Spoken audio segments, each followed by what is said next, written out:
MS Excel 2016 के इस अध्याय में आज आप सीखेंगे शेप इंसर्ट करके उसे कस्टमाइज करना। इससे पहले हमने आपको एक्सेल में पिक्चर इंसर्ट करना और उसे रीसाइज करना सिखाया था, जिसकी वीडियो की लिंक और ज्ञानयज्ञ द्वारा बनाई गई अन्य सभी वीडियोस जैसे कि Microsoft Word, PowerPoint, Excel, Tally ERP9 इत्यादि की प्लेलिस्ट की लिंक आपको इस वीडियो के नीचे डिस्क्रिप्शन में मिल जाएगी। आज हम आपको एक्सेल शीट में शेप्स इंसर्ट करना बता रहे हैं। एक्सेल में काम करते समय कई बार हमें शीट में अलग अलग शेप्स जैसे कि ट्रायंगल, सर्कल इत्यादि इंसर्ट करने की आवश्यकता होती है। एक्सेल में इंसर्ट टैब के अंतर्गत इलस्ट्रेशंस ब्लॉक में उपलब्ध शेप्स ऑप्शन की सहायता से आप एक्सेल शीट में विभिन्न प्रकार के शेप्स इंसर्ट कर सकते हैं। तो चलिए आपको एक्सेल शीट में शेप्स इंसर्ट करके बता देते हैं। शेप इंसर्ट करने के लिए पहले इंसर्ट टैब पर क्लिक करें। अब रिबन में इलस्ट्रेशंस ब्लॉक के ड्रॉप डाउन एरो पर क्लिक करें और इस मेन्यू में दिखाई दे रहे शेप्स बटन पर क्लिक करें। ओपन हुए मेन्यू में आपको अलग अलग तरह के शेप्स नजर आएंगे, जैसे कि lines, rectangles, basic shapes, block arrows इत्यादि। आपकी शीट में जैसा भी डेटा या टेक्स्ट हो उसके अनुसार आपको जो भी शेप चाहिए वो आप यहाँ से चुन सकते हैं। हम आपको शेप्स ऑप्शन को बेहतर तरीके से समझाने के लिए बेसिक शेप इंसर्ट कर रहे हैं। यहाँ से हम ट्रायंगल इंसर्ट कर रहे हैं। यहाँ पर आइसोसेलेस नाम का ट्रायंगल दिया हुआ है, इसको हम सिलेक्ट कर रहे हैं। शेप चुनने के बाद शीट में जहाँ भी वो शेप ड्रॉ करना चाहते हैं माउस की सहायता से उसे ड्रैग कीजिए।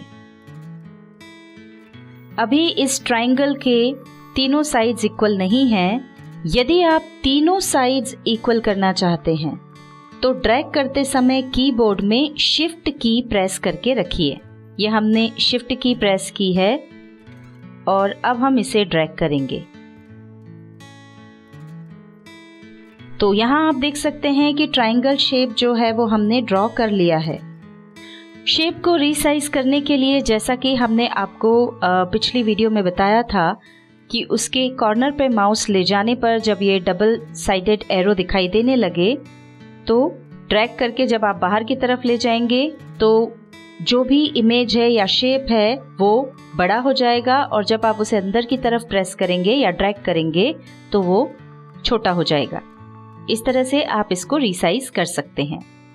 जब भी हम कोई शेप इंसर्ट करते हैं तो ऊपर फॉर्मेट टैब दिखाई देने लगता है और जब भी ये फॉर्मेट टैब दिखाई ना दे रहा हो, जैसे कि अभी, तो शेप पर क्लिक करें।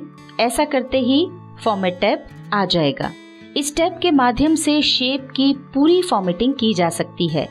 जैसे शेप में अलग अलग तरह के कलर कर सकते हैं, शेप की आउटलाइन को भी कलर या डिजाइन दे सकते हैं, शेप में शेडो इफेक्ट दे सकते हैं, 3D इफेक्ट दे सकते हैं इत्यादि। चलिए हम आपको कुछ फॉर्मेटिंग करके बता देते हैं।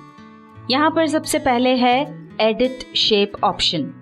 इस ऑप्शन की सहायता से आप शीट में इंसर्ट किए गए शेप में चेंजेस कर सकते हैं। इस ऑप्शन पर हमने क्लिक किया। इस पर क्लिक करते ही ये एक मेन्यू ओपन हो गया है जिसमें दो ऑप्शंस एक्टिव दिखाई दे रहे हैं। पहला है चेंज शेप्स और दूसरा है एडिट पॉइंट्स। हम एक एक करके दोनों ऑप्शंस को समझेंगे। पहले हम चेंज शेप को समझ लेते हैं। चेंज शेप पर माउस ले जाते ही ये सब मेन्यू ओपन हो जाता है जिसमें ढेर सारे शेप्स आपको नजर आते हैं। यदि आप इसमें से किसी भी शेप पर क्लिक करते हैं तो शीट में अभी जो शेप है उसकी जगह वो नया शेप आ जाएगा। जैसे कि यहाँ पर हमने राइट ट्रायंगल पर क्लिक किया तो ये देखिए आइसोसेलेस ट्रायंगल की जगह पर ये राइट एंगल ट्रायंगल आ गया है। एडिट शेप के अंतर्गत दूसरा ऑप्शन है एडिट पॉइंट्स। इस ऑप्शन की सहायता से आप शेप के आकार में परिवर्तन कर सकते हैं। हमने इस ऑप्शन पर क्लिक किया। क्लिक करते ही आप देख सकते हैं कि ट्रायंगल के हर एक कॉर्नर पर एक ब्लैक स्क्वायर जैसा ये निशान आ गया है। यदि आप इन पर क्लिक करके इन्हें कहीं भी ड्रैग करेंगे तो ये ट्रायंगल का आकार बदलेगा। ये देखिए, हमने जैसे ही इस पॉइंट पर ड्रैग करके इसे क्लिक किया और फिर जिस पोजीशन पर ले जाके छोड़ा, शेप उसी तरह से चेंज हो गया। अब हम Ctrl Z प्रेस करके ट्राइंगल को पहले जैसा बना देते हैं और आगे के ऑप्शन समझ लेते हैं। अगला ऑप्शन है टेक्स्ट बॉक्स। यदि आप शेप के अंतर्गत कोई भी टेक्स्ट लिखना चाहते हैं तो इस ऑप्शन की सहायता से आप वो कर सकते हैं। इसके लिए टेक्स्ट बॉक्स ऑप्शन पर क्लिक करें और फिर शेप के अंदर माउस की सहायता से वहां पर एक टेक्स्ट बॉक्स बनाएं। ये देखिए, यहाँ पर हमने एक टेक्स्ट बॉक्स बना दिया है। अब यहाँ पर आप जो भी चाहें वो लिख सकते हैं। ये हमने टेक्स्ट बॉक्स में हमको जो टाइप करना था वो कर दिया है। चलिए अब आगे बढ़ते हैं और फॉर्मेटिंग के अन्य ऑप्शन समझ लेते हैं। फॉर्मेट टैब में जो नेक्स्ट ब्लॉक है वो है शेप स्टाइल्स। इस ब्लॉक के अंदर आपको शेप के लिए कुछ प्री डिफाइंड स्टाइल्स मिलेंगी। यहाँ पर आप देख सकते हैं कि हम जिस भी स्टाइल पर माउस ले जा रहे हैं, यहाँ शीट में वो स्टाइल आपको नजर आ जाएगी। जैसे कि हम इस स्टाइल पर माउस ले गए तो आप देख सकते हैं कि नीचे शीट में शेप का कलर भी इस स्टाइल जैसा ही हो गया है। स्टाइल को कंफर्म करने के लिए आपको स्टाइल पर क्लिक करना पड़ेगा। यहाँ पर दिख रहे ड्रॉप डाउन एरो पर क्लिक करके ओपन हुए थीम स्टाइल्स मेन्यू में से आप शेप के लिए और भी स्टाइल सिलेक्ट कर सकते हैं। जैसे कि हमें ये स्टाइल चाहिए, हम इस पर क्लिक कर देंगे तो देखिए यहाँ पर शेप पर वो स्टाइल अप्लाई हो गई है। शेप स्टाइल्स ब्लॉक के अंतर्गत अगला ऑप्शन है shape fill. Shape fill option के ड्रॉप डाउन मेन्यू से आप शेप को अलग अलग कलर दे सकते हैं। हम इन कलर्स में से इस कलर को क्लिक कर रहे हैं। फिर है शेप आउटलाइन ऑप्शन। इस ऑप्शन के ड्रॉप डाउन मेन्यू से आप शेप को अलग अलग कलर की आउटलाइन दे सकते हैं। उसके लिए ओपन हुए मेन्यू में से जो भी कलर आप आउटलाइन के लिए सिलेक्ट करना चाहें उस पर क्लिक कर दीजिए। देखिए, जिस कलर पर हमने क्लिक किया, हमने ब्लैक पर क्लिक किया तो वो कलर आउटलाइन में सेट हो गया है। चलिए आगे बढ़ते हैं और शेप आउटलाइन ऑप्शन के अगले सब ऑप्शन को समझ लेते हैं। आउटलाइन की विड्थ चेंज करने के लिए शेप आउटलाइन ऑप्शन के ड्रॉप डाउन मेन्यू से वेट पर क्लिक करेंगे और यहाँ एक और सब मेन्यू ओपन हुआ है, इसमें से बॉर्डर की विड्थ हम बढ़ा देंगे। आप देख सकते हैं नीचे यहाँ पर भी चेंजेस आ रहे हैं। जैसे जैसे हम अलग अलग विड्थ की आउटलाइन पर जा रहे हैं वैसे वैसे चेंजेस यहाँ पर ट्राइंगल वाले शेप में दिखाई दे रहे हैं। हमने ये वाली विड्थ की आउटलाइन चुनी, इस पर हम क्लिक कर देंगे तो ये देखिए यहाँ पर आप देख सकते हैं कि आउटलाइन जो थी उसकी विड्थ बढ़ गई है। इसी में वेट के नीचे डैशेस का ऑप्शन मिलता है। ये ऑप्शन ओपन हो गया है और यहाँ से आप बॉर्डर की डिजाइन चुन सकते हैं। आप देख सकते हैं कि जिस भी बॉर्डर पर हम माउस ले जा रहे हैं, यहाँ प्रीव्यू में वो आपको चेंजेस नजर आ रहे हैं। हमने ये वाली बॉर्डर चुनी, इस पर हम क्लिक कर देंगे। ये देखिए, ये वाली बॉर्डर यहाँ पर सेट हो गई है। शेप स्टाइल्स ब्लॉक में नेक्स्ट ऑप्शन है शेप इफेक्ट्स। इस ऑप्शन का उपयोग करके हम शेप को विभिन्न इफेक्ट्स दे सकते हैं। शेप इफेक्ट्स को क्लिक करने पर एक मेन्यू ओपन होगा जिसमें आपको कुछ ऑप्शंस दिखाई देंगे, जैसे कि प्रीसेट, शेडो, रिफ्लेक्शन इत्यादि। और हर ऑप्शन पर माउस ले जाने पर एक सब मेन्यू ओपन हो जाता है जिसमें से कि आपको जो भी स्टाइल चाहिए वो आप चुन सकते हैं या जो भी इफेक्ट चाहिए वो आप चुन सकते हैं। जैसे कि हम पहले ऑप्शन पर माउस ले जाएंगे तो यहाँ पर देखिए एक सब मेन्यू ओपन हो गया है। यहाँ पर हमने इस पर क्लिक किया तो देखिए वो चेंजेस आपको यहाँ पर भी दिखाई दे रहे हैं। इसी तरह से अगर आप शेडो इफेक्ट्स में जाएंगे तो यहाँ से आप जो भी शेडो इफेक्ट चुनेंगे वो आपको यहाँ पर नजर आएगा। यहाँ पर देखिए ये शेडो नजर आ रही है। इसी तरह से इसमें और भी बहुत सारे ऑप्शंस हैं। आपको अगर रिफ्लेक्शन चाहिए तो आप वो भी चुन सकते हैं। ये नीचे देखिए इसका रिफ्लेक्शन दिखाई दे रहा है। आपको ये ग्लो करता हुआ चाहिए तो आप इसमें से ग्लो वेरिएशंस में से कोई भी ऑप्शन चुन सकते हैं। अभी हम इसको नहीं चुन रहे हैं। इसी तरह से आप soft edges, bevel, 3D rotation, इन सब का उपयोग कर सकते हैं। अभी हमने जो भी इफेक्ट्स इस शेप पर दिए थे उन सभी को हम Ctrl Z प्रेस करके हटा रहे हैं। ये एक एक करके हमने सारे इफेक्ट्स हटा दिए हैं और ये हमारा जो शेप है वो वापस पहले जैसा हो गया है। अब फॉर्मेट टैब का नेक्स्ट ब्लॉक है वर्ड आर्ट स्टाइल्स। इस ब्लॉक में दिखाई दे रहे ऑप्शंस की सहायता से आप शेप के अंदर लिखे टेक्स्ट को अलग अलग स्टाइल, कलर और बॉर्डर दे सकते हैं। इस ब्लॉक के पहले ऑप्शन में कुछ प्री डिफाइंड टेक्स्ट स्टाइल्स दी हुई हैं। यहाँ पर ये जो बॉक्स है वो वाइट दिख रहा है। शेप फिल में जाकर के नो फिल चूज करके हम इसको भी बाकी जो ट्रायंगल का कलर है उसी कलर का कर लेते हैं। अब इस ब्लॉक के पहले ऑप्शन में जो कुछ प्री डिफाइंड टेक्स्ट स्टाइल्स दी हुई हैं हम उनको यूज करके देखते हैं। उसके लिए हमको पहले टेक्स्ट को सिलेक्ट करना होगा। ये हमने टेक्स्ट को सिलेक्ट कर लिया। अब हम जिस भी स्टाइल पर क्लिक करेंगे टेक्स्ट उसी स्टाइल का हो जाएगा। यहाँ ड्रॉप डाउन एरो से आप कुछ और स्टाइल्स चुन सकते हैं। ये हमने इस स्टाइल को सिलेक्ट किया और उस पर क्लिक कर दिया तो यहाँ पर आप देख सकते हैं कि हमारे जो टेक्स्ट की स्टाइल है वो उसी तरह की हो गई है। अब हम आगे बढ़ते हैं और वर्ड आर्ट स्टाइल्स ब्लॉक के अन्य ऑप्शंस देख लेते हैं। इस ब्लॉक में नेक्स्ट ऑप्शन है टेक्स्ट फिल। इसे क्लिक करने पर एक मेन्यू ओपन होगा। इसमें आपको कुछ ऑप्शंस दिखाई देंगे। इनकी सहायता से आप टेक्स्ट को अलग अलग कलर या इफेक्ट्स दे सकते हैं। उसके लिए पहले टेक्स्ट को सिलेक्ट कर लें और उसके बाद यहाँ से आप टेक्स्ट का कलर चेंज कर सकते हैं। फिर ब्लॉक में नेक्स्ट ऑप्शन है टेक्स्ट आउटलाइन। इस ऑप्शन की सहायता से आप टेक्स्ट की आउटलाइन को अलग अलग कलर या इफेक्ट दे सकते हैं इस तरह से। इसके बाद इस ब्लॉक में लास्ट ऑप्शन है टेक्स्ट इफेक्ट्स। इसे क्लिक करने पर एक मेन्यू ओपन होगा। इसमें आपको अलग अलग तरह के इफेक्ट्स दिखाई देंगे जैसे कि शैडो, रिफ्लेक्शन, ग्लो इत्यादि। इन इफेक्ट्स के भी सब मेन्यू हैं। जैसे ही आप इसमें से किसी ऑप्शन पर जाएंगे उसके सब मेन्यू आपको साइड में ओपन हुए दिखाई देंगे। जैसे कि हमने शैडो पर क्लिक किया और इसके सब मेन्यू में से हम जो भी शैडो ऑप्शन चुनेंगे वो हमारे टेक्स्ट पर अप्लाई हो जाएगी। ये देखिए। अब आगे बढ़ते हैं और आपको फॉर्मेट टैब के अन्य ऑप्शंस के बारे में बता देते हैं। पर इन ऑप्शंस को समझाने से पहले हम शीट में एक दो शेप्स और इंसर्ट कर लेते हैं और इस टेक्स्ट को यहाँ से हटा देते हैं जिससे कि हमें आगे के ऑप्शंस अच्छे से समझ में आ जाएं। ये देखिए यहाँ पर हमने कुछ और शेप्स इंसर्ट कर लिए हैं। ट्रायंगल के अलावा यहाँ पर हमने एक रेक्टेंगल लिया है, एक सर्कल लिया है और इनके जो कलर्स हैं वो चेंज कर दिए हैं ताकि यहाँ पर आपको वो अलग अलग अच्छे से दिखाई दें। फॉर्मेट टैब में नेक्स्ट ब्लॉक है अरेंज।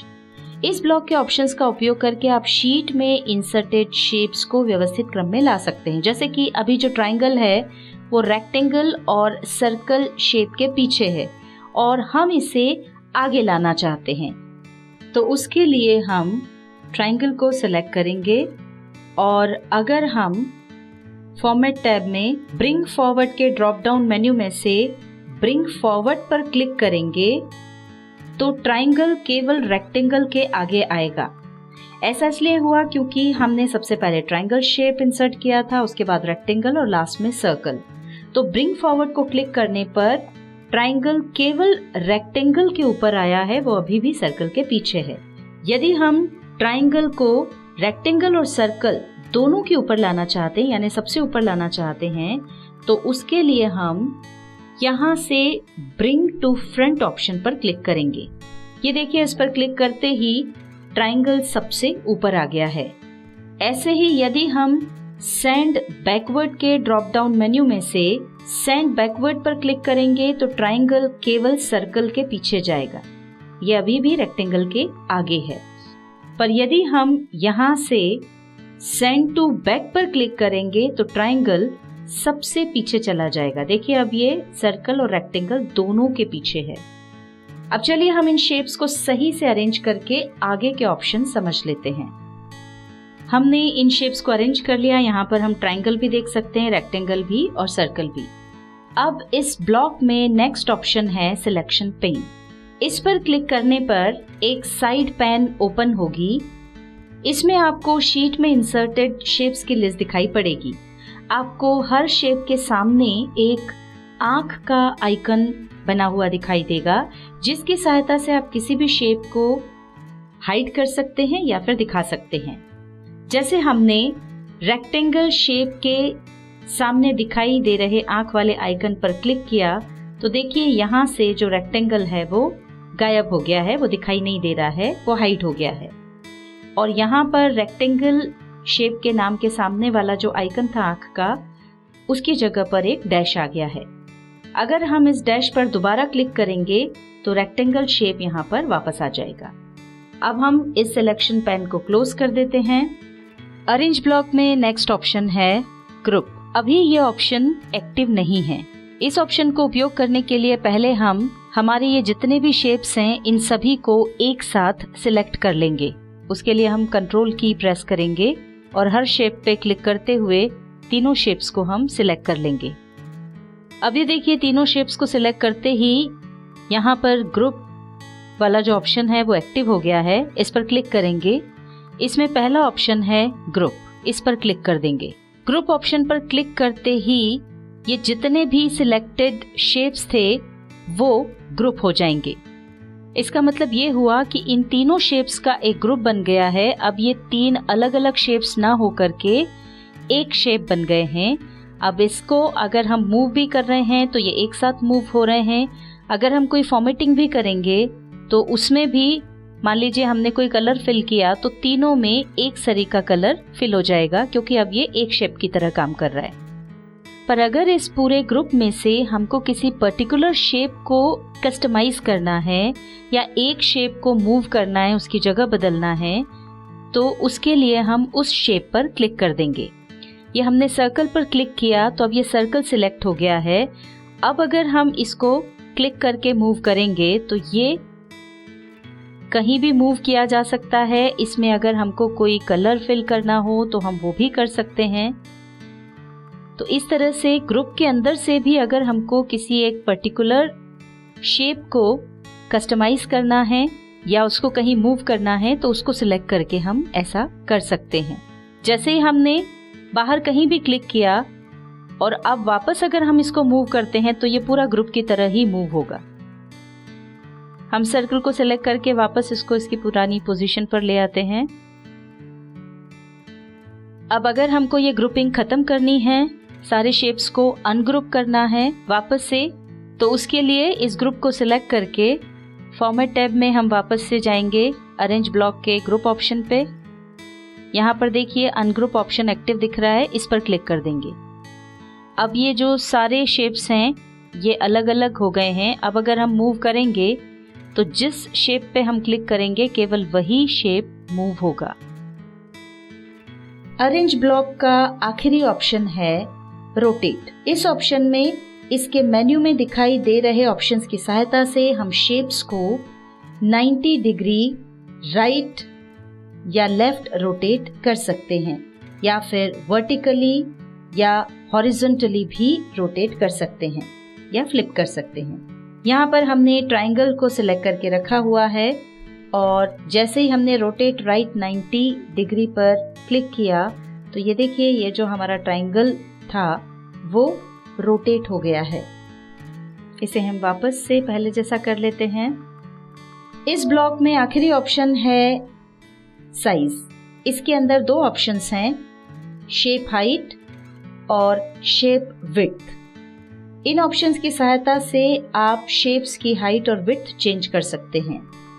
इन दोनों में आपको अप एरो और डाउन एरो मिलते हैं जिसकी मदद से आप हाइट और विड्थ बढ़ा सकते हैं। ये देखिए हमने शेप हाइट वाले बॉक्स में दिखाई दे रहे अप एरो की मदद से शेप की हाइट बढ़ा दी। आप शीट पर देख सकते हैं ट्रायंगल शेप जो अभी हमने सेलेक्ट करके रखा है उसकी हाइट बढ़ती जा रही है। कम करना है तो डाउन एरो पर क्लिक करते जाएं तो ये देखिए इसकी हाइट कम होती जा रही है। इसी तरह से आप चाहें तो इसकी विड्थ भी बढ़ा या घटा सकते हैं। हाइट और विड्थ कम या ज़्यादा करने का एक और तरीका है, जिस भी शेप की आपको हाइट या विड्थ घटानी या बढ़ानी है उस शेप को सिलेक्ट कर लें। इस बार हम रेक्टेंगल को सिलेक्ट कर रहे हैं और शेप हाइट तथा शेप विड्थ वाले बॉक्स में क्लिक करके अपने अनुसार आप मैन्युअली हाइट और विड्थ यहाँ पर टाइप कर सकते हैं। जैसे 1.58 की जगह पर हमने इसको कर दिया 3 और यहाँ पर विड्थ हमने कर दी 4।